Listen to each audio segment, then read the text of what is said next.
influential role in the development of my eldest son's vision over the past 18 months or so. It's been quite a journey for us as parents, for Mrs. Monroe and myself, to see the influence and the impact that the work that Dr. McCrodan does at his Vision Specialist Therapy Center in Victoria, the work that he and his colleagues do to improve vision skills that are so intricately and fascinatingly linked to the way the brain operates. It impacts things from learning in the classroom to performance in the sports environment to rehabilitation after brain injuries as well, I believe, is an area that you've been looking into too. He's a leader in his field, and I don't think it's an overstatement, sorry for me to say that. And we're really lucky to have him here. And I think one of his skills as a person, from what I've deduced, is that he's so personable, and he cares about the whole the whole person. And it's not just about isolating improving vision; it's about improving the life as a whole, and how improving your eyes can actually do that. And I know that along the way we're going to hear a bit about his story. And I'm sure that there'll be lots of tools that you can pick up and try and listen actively, so you can try and incorporate and learn what Dr. McCrodan's got to say to our own lives as well. I'm certainly going to do that. He's used to people lending him their eyes, and I'd implore you to lend him your ears as well. Thank you. Thank you so much. Thank you. I have to say, his pants are way cooler than my pants. So I'm Cam McCrodan, and I'm kind of like the engineering of optometry. It's sort of like the software of how your eyes and your brain work together. And thanks for having me here today to talk to you about this. So what I want to go through today is I want to tell you a little bit about what I do now and how I got here. And then I want to give you some of the lessons that I've had along the way too. The same kind of lessons that I would have wanted to hear in grade 8, 9, 10, 11, or 12 for that too, that are incredibly applicable and transferable to just about anything. But first, a little bit about what I do. So, this is why I live in Victoria. That's one night of snowfall in New York. That was 2 years ago. So I also work in a clinic in New York as well. We have one in Victoria and one that we're opening in Nanaimo. Now, what got me onto what I do now is, after I'd finished optometry school, I sat in with a patient who said, I used to think I didn't like to read because I was stupid. So I used to think I didn't like to read because I was stupid. Now I realize it was a problem with my eyes. He hadn't known that the entire time. There wasn't a dry eye in the room during that appointment. So I'm an optometrist, but not the type of optometrist you see just to make sure that you can see clearly at the end of the room. I'm more interested in the structure of your visual system. How your eyes, the function rather than the structure of your visual system. So the structure is, we've all gone to the eye test. The eye's healthy, the back of the eye's good. Your eyes are pretty much aligned with each other. That's great. However, I'm interested in how does it actually work? Think about it like the software of those things. I mean, you live in a generation where everyone's using computers, iPods, iPhones, everything. But we know that even if the hardware is there, you've got your physical phone, it's not going to work well unless the software is up to date and the software is working properly too. When you think about visual skills, this is what most of you are used to. Can you see the small letters at the end of the room? But what happens to everything else that is required for efficient visual function? Can your eyes work together? Do they team appropriately? Can they actually track where you want them to be? Are you perceiving depth and space properly? Right now, I want you to picture a bunch of kids on bicycles, okay? Riding around, and pretend bike riding is a class here. You've got a course, you've got obstacles, all of those things. Now, statistically speaking, 10 to 15% of those kids are on broken bicycles. Bent wheels, chains snapped, brakes on. It wouldn't be surprising to see that the kid on the broken bike doesn't like to ride his bike. He probably doesn't do, or she probably doesn't do as well in class as everyone else on their bicycles. They won't enjoy it. They'll often avoid it. Maybe they get tired. They can't do it for as long, but the performance will be lower. Now, that's easy to recognize because we can see the bike. But most of the time, we can't see how people's eyes are working. We just kind of take it for granted. One of the things I want to show you that we can do is we can track how people's eyes move when they read. So for example, you're going to see on the left here a young girl who they think or thought has dyslexia. Watch how her eyes track when she moves, and then watch her normal reader over here. It's no wonder that this person skips lines, loses their place, has trouble remembering the material that they've read, or sometimes gets test questions wrong, not because they don't know the information, but because they've misread the question. Who do you think gets out to recess or break first? Who's going to have to spend more time doing homework in order to get the same kind of grades? And who do you think is going to believe in themselves less academically? When you see it like this, it's easy to spot the broken bicycle. What I want to show you here is this is actually the same girl. You can watch. Grade 6, struggling with reading and learning, frustrated after school every day.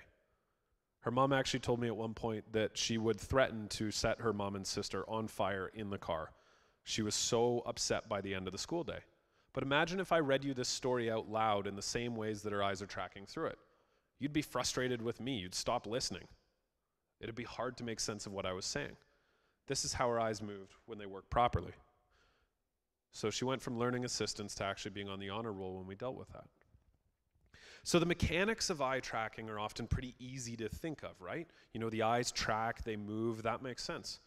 There's also the pieces about how we process things like depth and space and all of that information. That's why I work with everyone from race car drivers to hockey goalies, pro athletes, to kids, adults after head injury. Because inside your brain is basically a bunch of formulas that control how you make sense of vision and depth and space and all of those things. And I've got a couple of fun interactive demonstrations I can give you. So whoever of you in here right now fancies yourself as an athlete, get ready, okay? Have a look at this. Circle, line, circle, line. So your understanding of the difference between this relationship and that relationship has to do with how you process things visually. Funny enough, we've got basically a P and a Q. Or flip them around, B and D. All right? A lot of the time when those things are going on, kids will have trouble recognizing B, D, P, Q, the relationships between those things, or difficulty with left and right because they're having trouble processing their visual environment. Spelling. It's a bit of a visual memory task as well. You know, you look at the word and it's, what do you say when you see this?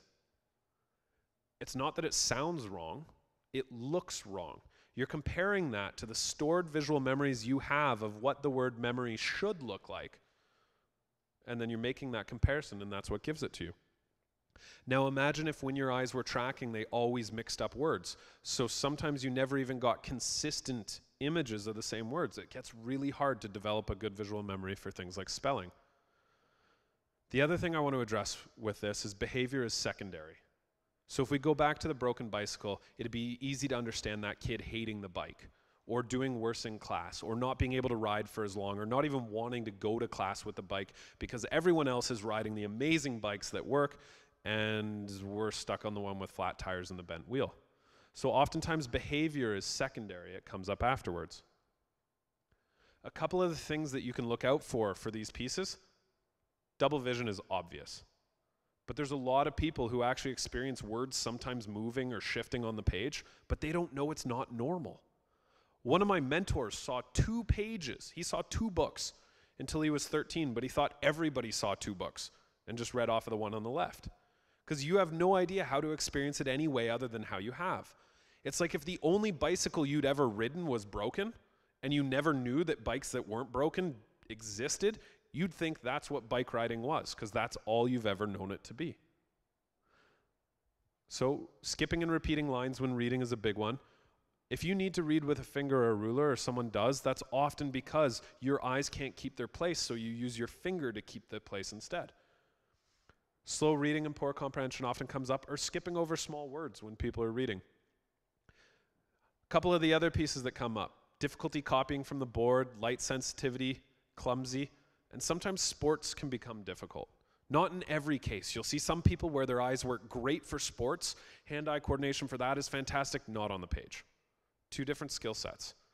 Other times you'll see people who do amazing academically, but hand-eye coordination, count me out of softball type of a thing, okay?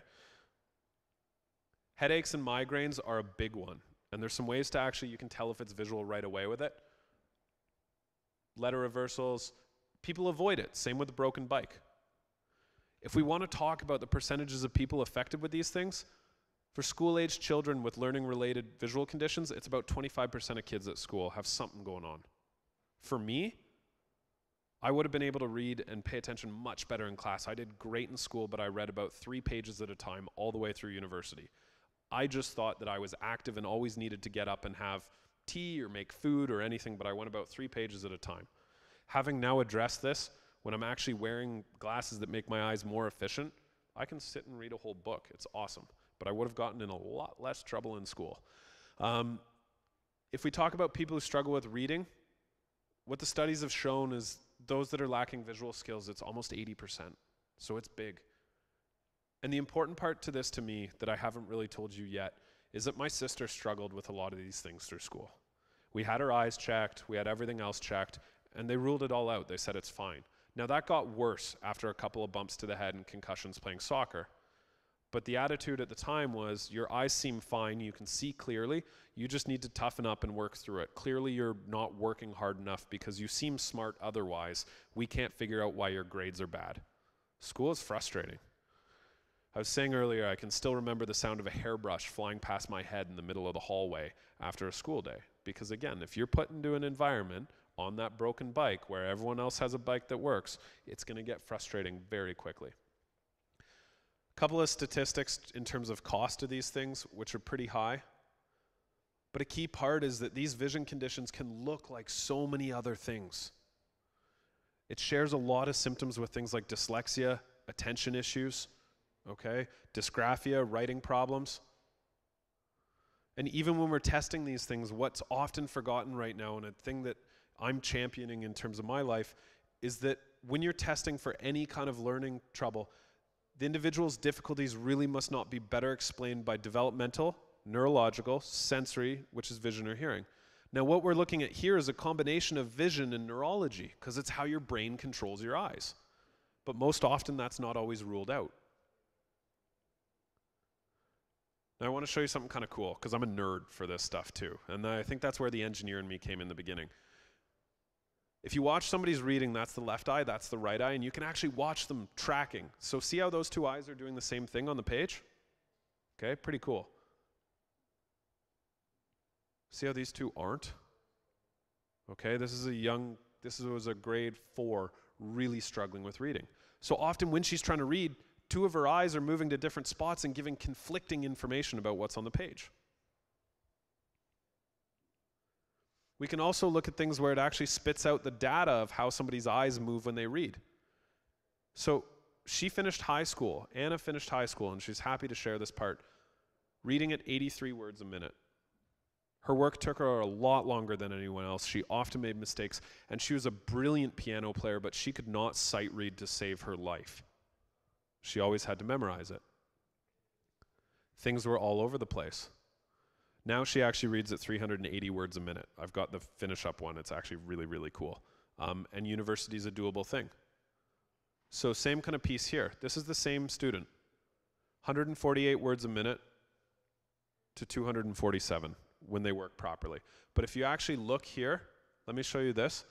This is a grade 10 girl as a C student. Watch what her eyes are doing when she's reading. They're splitting apart. And I can let some of you try this today to see what it's like.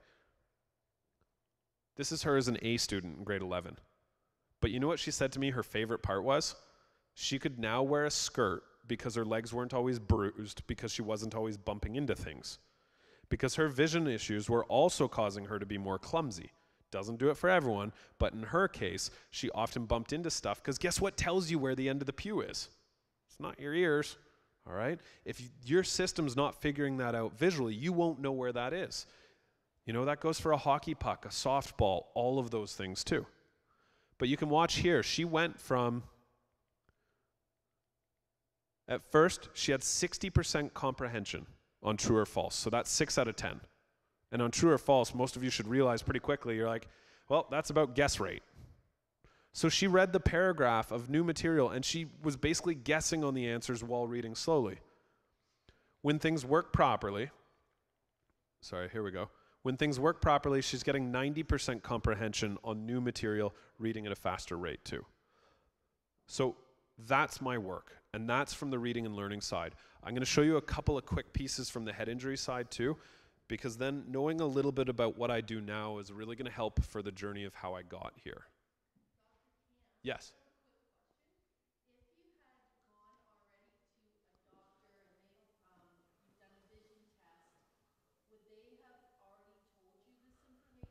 No. So one of my challenges is this. In optometry school, we are not really taught much about this. Most eye exams consist of, and most of you can remember, better one, better two, better one, or better two. And then we look at the health of the eye and whether it's healthy or not. But who actually looks at the performance of how it's functioning? Okay? So if all you care about and look at is the structure and health of the eye, you're missing that part. So the last time you had trouble with your computer, if you called someone to help you with it, and they came and they didn't actually see if it was working or not, they just looked at it and went, well, it's got a screen and the computer's there and the parts are there, you'd be pretty frustrated because they didn't look at how it was actually working. And the same goes for visual stuff too. Where this comes up a lot of the time as well is after head injury. But so, and to tie back to that, part of my mission is to get it so that my profession looks at these things all the time. But it starts with educating. And that's where the TEDx talk came into play and a whole bunch of things.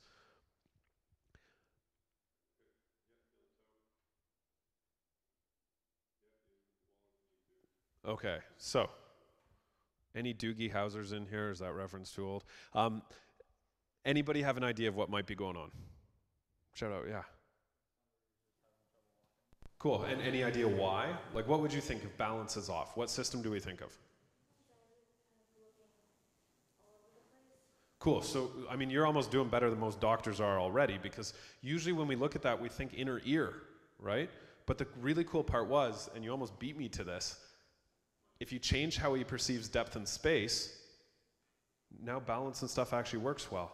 But here's the thing, because people couldn't figure out what was going on with him, for 2 years he was accused of faking his injury. That was after a car accident. Okay. So you look at that, now you can actually start the rehab process of teaching the brain to do that stuff on its own as well, recalibrating how things work.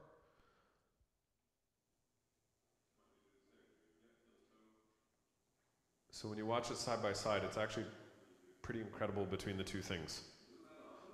So now, as a result as well, because he can get out and walk and do other things, he can actually, I mean, he's lost 80 pounds. He can do stuff now. He doesn't have to be shut in away from all of those things. So that's a little bit about what I do now. And it's a tricky field to work in, because anytime you're doing something new or disrupting, there's a lot of other stuff that goes along with that. But I didn't really get here entirely by accident, although some of it sort of was. Let me just pull up the next little show for you here. Now, before we dive into this, I'd like to get a couple of volunteers. Cool. All right, here, come on up. Okay, what's your name? Brianna. Brianna? Cool, nice to meet you. Okay, so for Rihanna, we got to have some fun. You want to be our next volunteer over there? Okay, awesome. Let's take 3 people total. So we've got hand, and then I saw yours next in the yellow shirt there too. So the really cool part for you, Rihanna, is what we can do right now is we can actually change how you perceive depth and space. Okay, so we can change this completely. Let's put these on. Nope, keep your glasses on. We'll just go just like that. Now what I want you to do is try walking that same kind of way. Heel, toe. Okay, and go backwards. See how much more effort that takes to try to stay balanced? And you did a phenomenal job of that. I have adults all the time who are falling over in my office as we go through it. So what you can see is you could still see it clearly, but we throw it off. Now, you play sports? Yeah. What's your name? Gunner. Gunner? Cool. Actually, one of my good friends, her son is named Gunner. So you are the second Gunner that I know, but the eldest. Oh, no way. So Gunner, we're going to have a little more fun than that actually too. Here, so come on back here. So everyone heard Gunner say that he's an athlete, right? Okay. So let's use a seat cushion for this. Okay, Gunnar, this shouldn't be too hard for you. Stay there. Okay, hit the seat cushion. All right. Hold on. We're going to do it again. Okay, Gunnar, hit the seat cushion. Come on, Gunnar. I mean, hopefully you don't go to the carnival very often. So imagine the look on people's faces when I did this with a major league pitcher. All right? Now, all I did for Gunnar is I made it so that his brain's calculations about where this was are no longer there. So he thought this was somewhere where it wasn't. So you'll see a lot of people sometimes who have trouble with hand-eye coordination, you know, softball, hitting balls, basketball, all of those things. If your brain visually cannot calculate where something is, you're going to have a heck of a time trying to put the ball on the target. Okay? All right, who's next? Thank you, Gunnar. A round of applause for Gunnar and Rihanna. Okay. And what's your name? Dev. Dev? Cool. Nice to meet you. Keep your glasses on. We gotta have you seeing clearly, right? So now Dev's probably been thinking and he goes, I know what side Gunnar missed that to, so I'm gonna game this a little. Hit the target for me, Dev. Not too hard. Let's go with an underhanded toss on that. So the funny part when I did this with the major league pitcher in front of the high performance baseball guys, gym class is not a lot of fun like this. Give it a light toss. We don't want to hit anyone in the background. Okay? So when we did that with the Major League Baseball player, there was $100 on the table that he could have won if he hit it. And he looked at me and he laughed and he goes, you know I'm going to take your money, right? And I was like, want to double up? So what you can see there is that, again, if you're not calculating that properly, you're not going to be able to hit it. I mean, realistically, I should just start a carnival game with these things. It'd be about as unfair as most of the other ones are.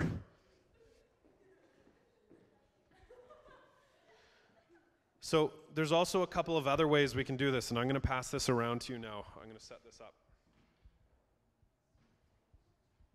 So what I want each of you to do is hold this in front of your eyes for probably about 10 seconds. If it feels like it's going to give you a bad headache or something, take it off. But just look through it and try to pay attention while you're doing so. How long do you want to pay attention for? Yeah, right? Like it feels pretty gross. So if your eyes aren't working together properly, often it becomes really hard to stay focused on the other things that are going on around you too. The reason I show you this stuff is because, again, having been hard on my sister when she was younger for these things, there's a bit of guilt that goes along with that part, but nobody knew. So my goal is to make sure that as many people as possible know what it's like to have visual things, because then you can be empathetic towards those who do, but also so we learn how to pick up on those things too. Because there's a whole lot of real smart people out there, really smart, who are out there working away and really fighting through things that they shouldn't have to. I mean, my fiance actually is one of those people, and I know she'll share it. So when she was in elementary school, they told her that, you know, at most she was going to make a very good wife one day, you know, to stay at home. She just finished her doctorate down in the US right now too. Persevered, hard work through that as well, but about 3 months after we were dating, we actually addressed her visual issues too. I was like, honey, I think you might have some vision problems. So to her, credit for that thing. But it is challenging. And again, it's a testament to just because visual things may make things hard, it doesn't have anything to do with how smart somebody is. Like the broken bicycle doesn't impact really how good of a bike rider somebody could be or how good of an athlete they really are. Let's see if this... Okay, my sister sent this to me, and I thought some of you might get a kick out of this. So up at the top, it's like, whoa, whoa, slow down, my friend, type B personality. You know, don't you know that sometimes you have to stop and smell the flowers? And, you know, of course, you have to turn it into a competition and become the flower-smelling champion. This is where I want to shift gears with you guys and go a little bit into the lessons that I've learned along the way. So when I was a kid, I wanted to be an engineer my whole life. And I wanted to invent something that would change the world. That was kind of my goal. I loved Lego, worked through all that stuff all through high school. I knew I was going to be an engineer. Now, and it's going through career and personal planning and all of those classes in high school, again, I knew I wanted to be an engineer, and an important thing that my family had always said to me was get a skill. Get something that's applicable, get something that you can do too. And something that's transferable in some ways as well. And I'm going to teach you about some transferable stuff that even goes between careers and applies to everything. Things, again, that I've learned, and it'll sink in with a couple of you. So what happened, though, was after a year of engineering at the University of Victoria, I actually decided that it may not really be for me. I got a little disillusioned. And that doesn't mean that I couldn't have continued to actually do what I wanted within engineering, but I felt like I needed a bit of change of path. So one of the things that my dad did with me that year is he goes, you know what? He's like, you need to interview somebody in all of these different professions to kind of find out what fits for you and what you like before you go back to school. My dad, being super pragmatic, goes to me, university is kind of like a business investment. He's like, get a skill out of it if you're going to invest in it. So I interviewed doctors and lawyers and dentists and all sorts of people, and optometrists seemed to be really happy. You know, the ironic part was that I'd never had an eye exam in my life before I went to optometry school. Yeah, it shocked everyone. Most of the people in optometry school were there because their eyes were crossed or various other things, and they'd been dealing with that their whole life. And so they were super interested in it. Now, through optometry school, it was great. I really enjoyed a whole ton of it. But once I was out, I actually didn't enjoy it as much either. So I started looking around for other pieces, and that's where I came across what I talked to you earlier, which actually ended up being the engineering of optometry school. Now, if you flip this around from the other side, we could have looked at it and gone, oh my gosh, well, engineering didn't really work. That was awful. Now I've gone through optometry school, and I'm not really enjoying it that much.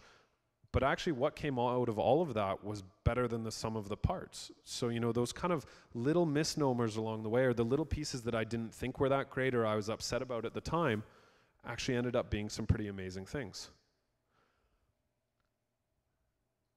All right. Everyone get a chance to see this? This is one of the most important things that I've learned. Just because you're right does not mean I am wrong. You just haven't seen life from my side. Okay? It's incredibly true. So to tell you the story of two young girls, you know, Friday night, take a set of twins, it's a Friday night, and somebody forgets to call you, okay? So Friday night and one of your friends forgets to call you. One person goes, oh my gosh, what a jerk, she's purposefully ignoring me, she's out with other people, I hate her. And then Monday morning, snubs her, you know, friendship is over. On the flip side, you could take that as, oh my gosh, and I'm telling you this because it's a true story. I guess she forgot. I forget too sometimes. See them on Monday. Hey, how's your weekend? Life rolls on. Totally different outcomes depending on the perception of those things. But the important part to realize, and this is where this almost ties in visually, is remember all you have is your own perception and your own view. That's all that you know. That's why putting on those goggles messes things up so much, because you're used to this. Your whole world revolves around this. Most of the people who have eye movement problems when they read don't even know that they do because they haven't experienced it any other way. So they wouldn't often even know to say, hey, this is what I have as a problem. Your perception is literally everything. That comes down to whether there's problems, that comes down to anything else. So we're on the highway coming back from Portland from a graduation ceremony 2 weeks before Christmas. And my partner, she'd just been hired, we're getting married in a month, but she'd just been hired at an amazing clinic. She's super excited for it, and we're coming back for the Christmas party. Someone veers into us on the highway, sends us off the road, blows the tire, truck almost flips, shreds the whole thing somewhere in a very small town in Washington on a Saturday morning. So out of that, you know, awful circumstance, but actually choosing to take more the piece of, hey, now we've got a chance to explore a small town. We'll go through it. What's happened has happened, but that's how we're going to work at it. Your perception literally is everything. That is your experience of life. It's the same way that, again, wearing those goggles, if that was all you had, that would be your experience. Another favorite one of mine is that the map is not the territory. So a little bit of a saying in terms of what you think is there isn't necessarily what's there. All right? Where he thought the cushion was when he was throwing the beanbag isn't actually where the cushion was.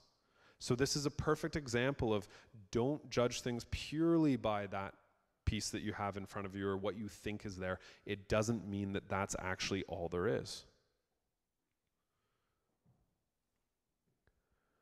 A friend of mine sums this up a little bit differently and says you have reasons or you have results for things, okay? And this is something that I've learned the hard way at some points, but you're gonna have some pieces here where really you can choose to live your life for these things either at cause or at effect, okay? And a perfect example of this, you're late for work. You get to work, and oh my gosh, is it the traffic's fault? The traffic was terrible, everything happened to me, da-da-da-da-da. Or was it the fact that you didn't leave enough time to actually get there? I got here 20 minutes early today because I wanted to make sure I wasn't late, planning for the unexpected or the expected on the Malahat right now. You know, we've got 2 seasons, basically winter and construction, or construction during winter in BC. But you can live your life at cause or effect. Now, cause is very uncomfortable sometimes because it means you've got to take responsibility for it. You know, did you really do poorly on the test because the teacher's out to get you and the test was hard, or did you not prepare enough for it? There's a ton of very, very important things. Now, there's nothing wrong with living your life at effect apart from the fact that you don't have much power to change things. Because sometimes it's uncomfortable to be on the cause side of stuff and to realize what plays into those things, but it also means that you can take control of it. Here's one that I've learned clinically speaking. So I've got a friend and she's a personal trainer.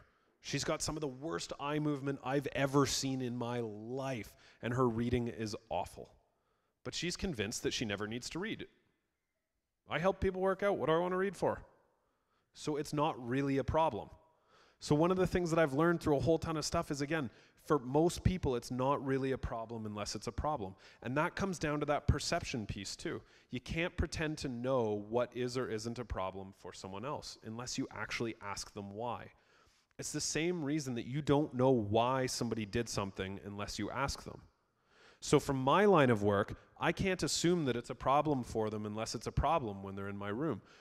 But really what that carries over to, when you think of it from like school and things like that, if something happens where you think, oh, somebody did that on purpose to me, etc., you don't actually know that. You're working off of an assumption.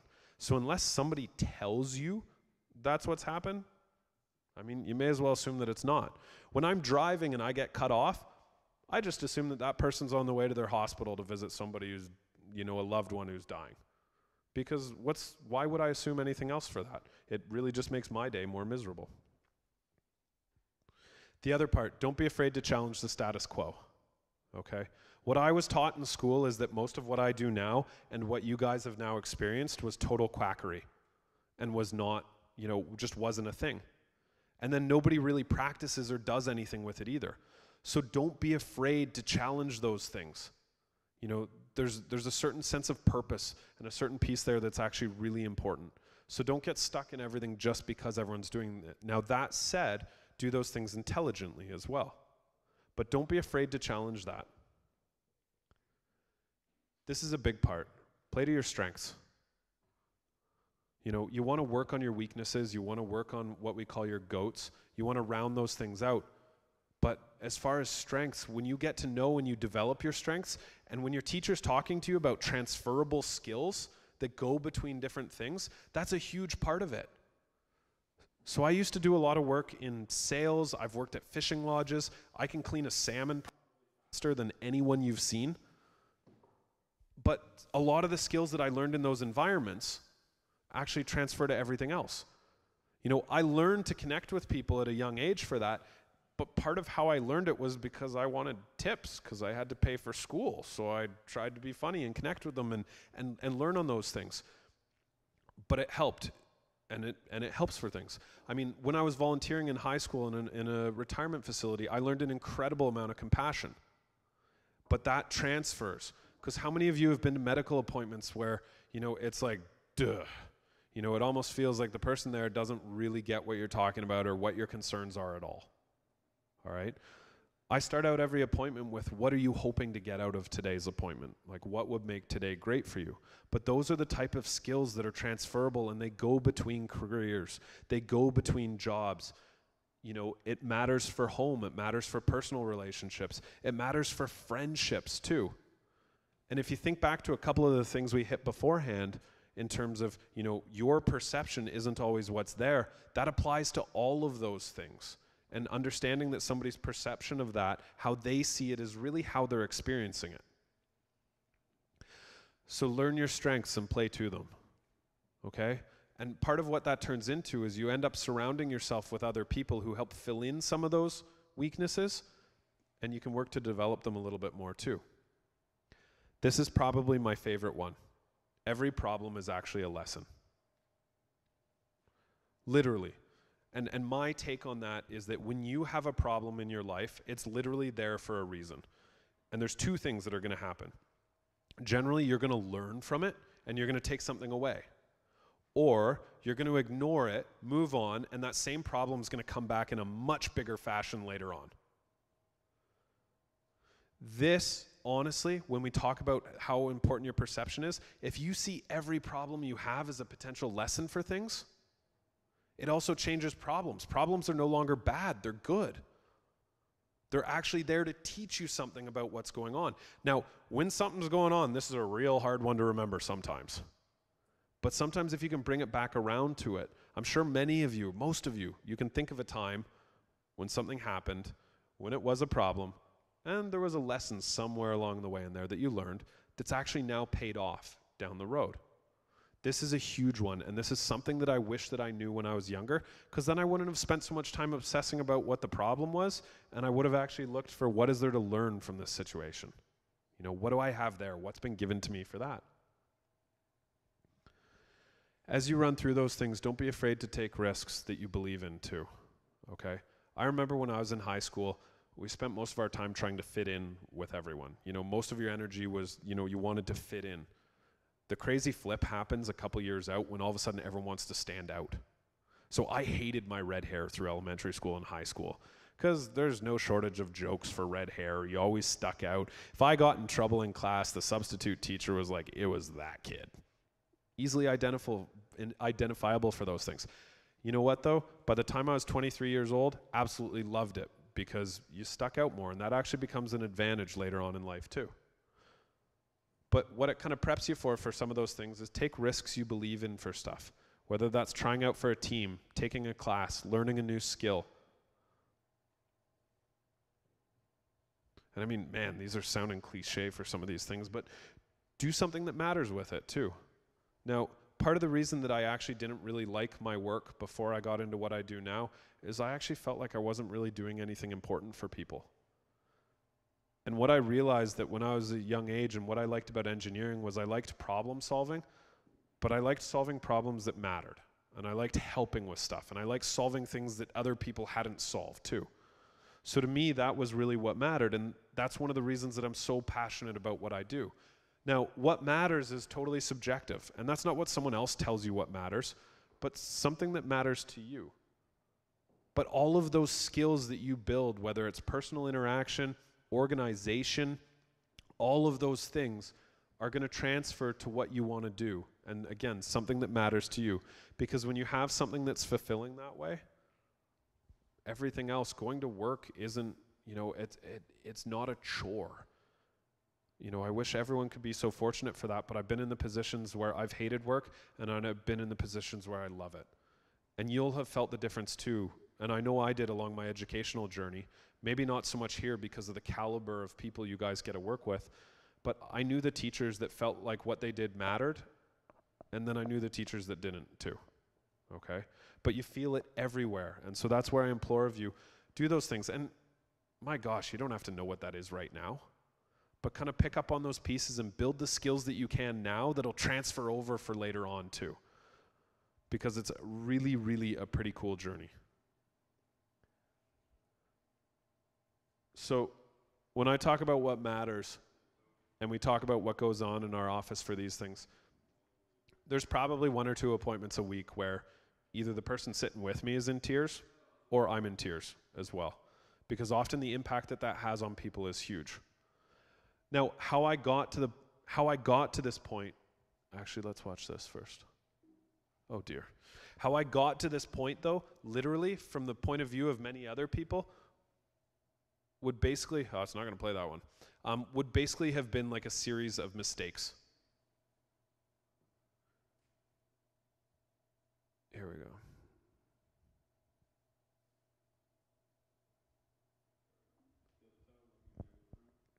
Have a look here.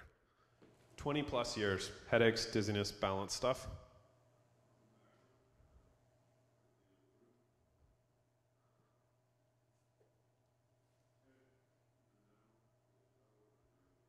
Depth and space perception works, she can walk. The cool part was here. Oh, we don't have that new one on there. It's on our website. When you actually retrain her brain to do it properly, she doesn't even need the glasses to be able to do that, because now her brain does it on its own. But the key part of all of those things is that in my journey to get here, I'd been through, really my parents worried about me at school, taking a year off. Was I actually going to go back? What was going on? I had a crisis in terms of what I thought I was always going to do wasn't going to be it. Then went through to do optometry, and I wondered, why did I waste my time in engineering then if this is what I was doing? When I got out of engineering school, I thought that I was going to go up north, and I was going to buy a clinic up north, and I was going to go work up in Terrace. I don't know if many of you know where that is, but I love the north. Cool. How do you know Terrace? Awesome. Great place in the summer. I'm not sure about the winter. I thought I was going to go do that, and that fell through. And that felt like a big problem and a nightmare for it. But then as you go, what you realize is that all of those little things, all of the problems that I had along the way, you know, feeling sorry for myself because I got teased in school when I was younger for all of those things, gave me thick skin, which then allows me to do things in my work. And when other people say, I don't believe you, I'm like, all right, watch. Going through engineering gave me the type of thinking from the engineering side that's let me do what I do in the area that I am now. And then going through optometry and winding up not even liking being a normal optometrist actually also allowed me to bring the engineering to this area. So when we talk about those things, probably the most important transferable skill that you can take from all of those pieces for where it goes through school, through classes, through career changes, or all of those things, there is literally a lesson in all of those things, no matter how uncomfortable it seems.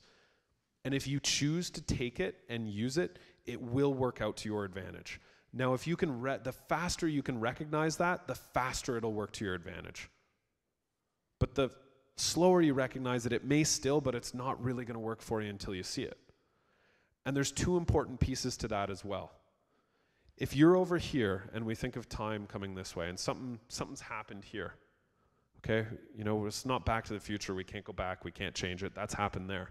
If you spend all your time and energy looking back at that, concentrated on that, it's going to be pretty hard to tell where you're going and make sure that you're ending up where you want to be. So one of the other most important lessons that I can leave you with today from that, though, too, is concentrate on what you want. And those hiccups that happen along the way, they will be there, and it sounds cliche to say it's for a reason. I don't know if it's for a reason. It's for a lesson that if you choose to take it, it will hugely help. And if you pay attention to what you want, don't stay looking back on what you don't want. You'll actually be able to get to where you should be for those things or where you want to go. But those are life hacks and skills that I found useful along the way and that I know have played a role in getting to where I want to be. So, thank you.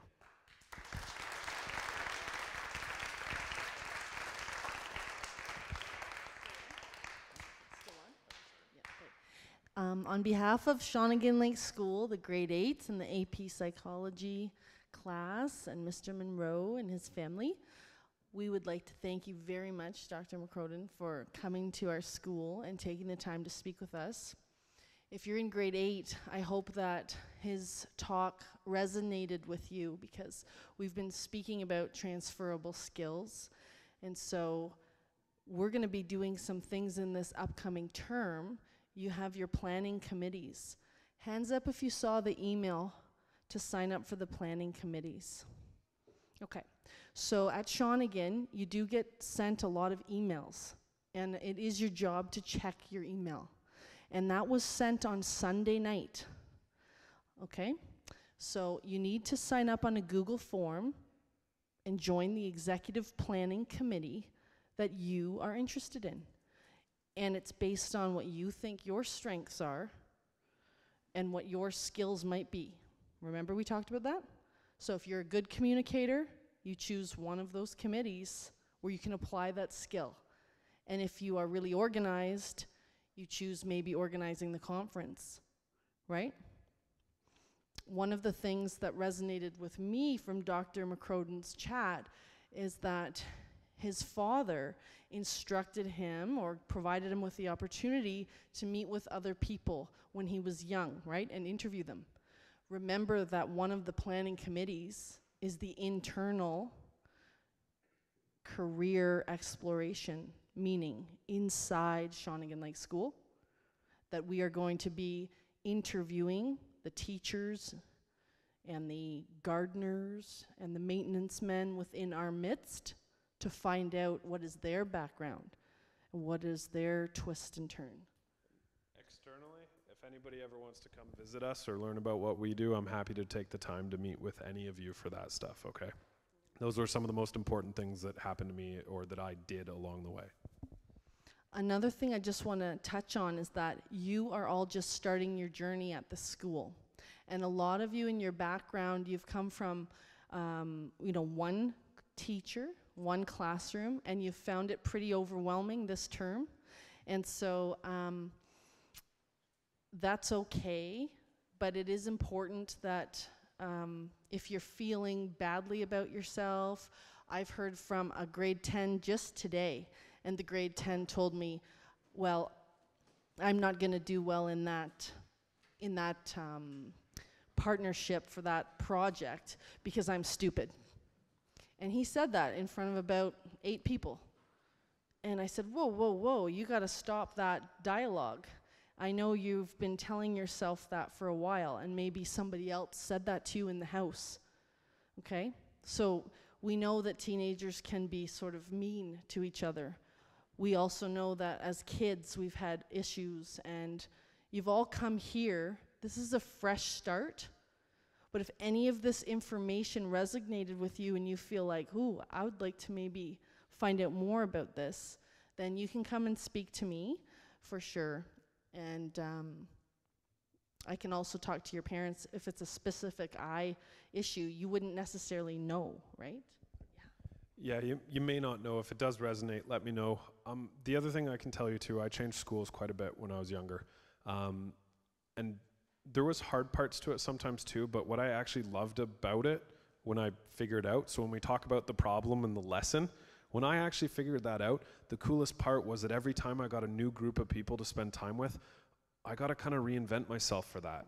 You know, anything that I didn't like, that was the way that it was at my older school or how things were, I had a whole new group of people that I got to start fresh with. And sometimes things were done differently or uncomfortable or anything like that. But within all of those things, there was always experience for something cool or something really good to come of that. Sometimes tricky to see at the time. But as soon as I figured that out from changing schools, my gosh, did it make changing schools so much better. Okay. And finally, I just want to say that I am very excited to be your grade 8 teacher this year, and I see you guys as the leaders of this school, absolutely. So you're just starting now, and you're all amazing the way you are right now, and everything you do at Shawnigan will just be to tweak and, right, pull out even more interesting things about you. So sometimes it's easy to get caught up in the stress and the assignments and the homework, but remember that you are here to figure out what's your path.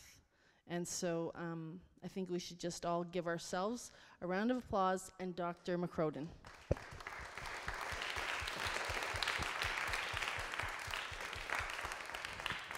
And you are free to go and have a wonderful leave weekend if you are leaving.